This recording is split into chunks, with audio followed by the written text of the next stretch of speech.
Good morning students. आज आप पढ़ रहे हैं बैंकिंग। बैंकिंग मतलब आज का टॉपिक है बैंक और ग्राहक का संबंध। मतलब बैंक और बैंक का ग्राहक, इनके बीच जो संबंध होता है वो क्या होता है। तो सबसे पहले आपको पता होना चाहिए, मैंने नेक्स्ट टॉपिक में पढ़ाया था कि बैंक का अर्थ क्या कहलाता है, बैंक आपकी क्या कहलाती है। तो आपको पता होना चाहिए बैंक वह संस्था होती है, क्या क्या होती है, बैंक वह संस्था होती है जो क्या करती है, मुद्रा का व्यवसाय करती है, मद या मुद्रा में व्यवसाय करती है। क्या कहलाती है, बैंक कहलाती है।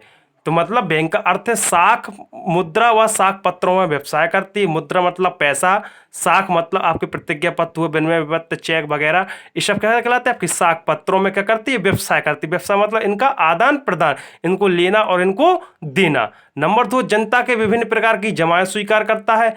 मतलब जो जनता पैसा जमा करते, विभिन्न प्रकार की जो जमा होती जनता द्वारा जमा किए जाते, वह सभी जमा क्या करता है, स्वीकार करता है। नंबर 3 है, विभिन्न व्यक्तियों के द्वारा जमा किए हुए धन को अन्य व्यक्तियों के ऋण के रूप में देती है। मतलब विभिन्न व्यक्ति मतलब अनेक प्रकार के, तमाम प्रकार के जो व्यक्ति होते हैं उनके द्वारा जमा किए हुए धन को, मतलब उनने पैसा क्या किया, बैंक में जमा किया, उन व्यक्तियों को, और जो जिस व्यक्ति को आवश्यकता होती है उन व्यक्तियों को ऋण के रूप में प्रदान करती है, वह संस्था क्या कहलाती है, आपकी बैंक कहलाती है। बिल्कुल सिंपल बेटा। मतलब आपको बैंक का अर्थ पता होना चाहिए। तो क्राउथर जी क्या कह रहे हैं, आपको क्राउथर कह रहे हैं बैंकर अपने व अन्य व्यक्तियों के ऋणों का व्यवसाय होता है। यानी बैंक के बैंकर क्या होता, अपने व अन्य व्यक्तियों के ऋणों का व्यवसाय होता है। उनसे क्या करता, ऋण लेता, उनका क्या करता है, व्यवसाय करता है, मतलब उनको आदान प्रदान करता है। कौन कह रहे हैं, क्राउथर। अब है बैंक के ग्राहक का अर्थ। मतलब बैंक का ग्राहक का अर्थ क्या कहलाता है।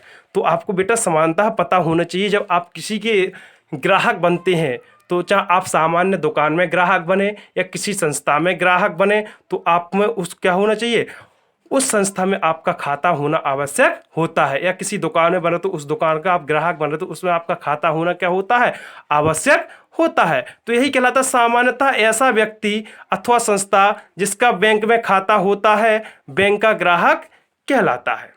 यानी सामान्यतः ऐसा व्यक्ति अथवा संस्था जिसका बैंक में खाता होता है, बैंक का ग्राहक या बैंक का ग्राहक कहलाता है।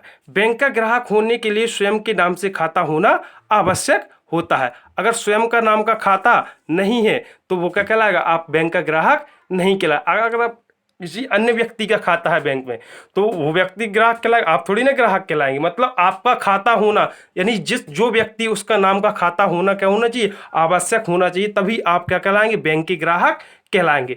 प्रोफेसर हार्ट कह रहे हैं, डॉक्टर हार्ट कह रहे हैं ग्राहक वह है जिसका किसी बैंक के पास खाता है। मतलब जो किसी बैंक का मतलब क्या हो, खाता हो, या जिसके लिए कोई बैंक नियमित रूप से, मतलब क्या कह रहा है, नियमित रूप से बैंकर के रूप में कार्य करने के लिए तत्पर हो। मतलब ग्राहक वह है जिसको किसी बैंक के पास क्या हो, उसका खाता हो, जिसके लिए कोई बैंक नियमित रूप से क्या होती है, बैंकर के रूप में कार्य करने के लिए तत्पर होती है, मतलब बैंक के रूप में कार्य करती है। अब ग्राहकों के प्रकार, मतलब ग्राहक कौन कौन से हो सकते हैं, तो आपको पता होना चाहिए। व्यक्ति हो सकता है, विवाहित स्त्री हो सकती है, कोई भी स्त्री हो सकती है, संयुक्त पूंजी वाली कंपनियां हो सकती, कोई भी कंपनी संयुक्त पूंजी वाली हो, अवयस्क व्यक्ति भी हो सकता है, यानी बच्चे जो 18 साल से कम आयु वाले हो, साझेदारी संस्था, ये सभी क्या कर सकते हैं, बैंक में खाता खुलवा सकते हैं और बैंक के ग्राहक हो सकते हैं। ठीक बेटा। अब है बैंक तथा ग्राहक में संबंध।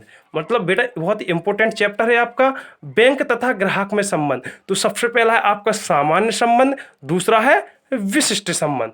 ये पहला है कौन सा, सामान्य संबंध, और दूसरा कौन सा है आपका, विशिष्ट संबंध। यानी कि बैंक के संबंध के बारे में बता दूं, बैंक के संबंध कितने प्रकार के दो होते हैं, सामान्य संबंध और विशिष्ट संबंध। बेटा यानी कि कहने का तात्पर्य आज आप जो पढ़ रहे हैं, मतलब बैंक और ग्राहक का संबंध क्या होता है। मतलब क्या होता है, ग्राहक का बैंक में खाता होता है, और बैंक क्या होती है, बैंक वह संस्था होती है जो क्या करती है, व्यक्तियों को क्या करती है, ऋण भी प्रदान करती है। मतलब उनके बीच जो संबंध स्थापित होते हैं, मतलब वह संबंध क्या क्या कहलाते हैं, तो मैंने आपको बताया, एक सामान्य संबंध होता है, दूसरा विशेष संबंध होता है। तो इसको मैं आपको इनके संबंध के बारे में नेक्स्ट टॉपिक में आपको बहुत बारीकी से और बहुत बारी बारी से बताऊंगा।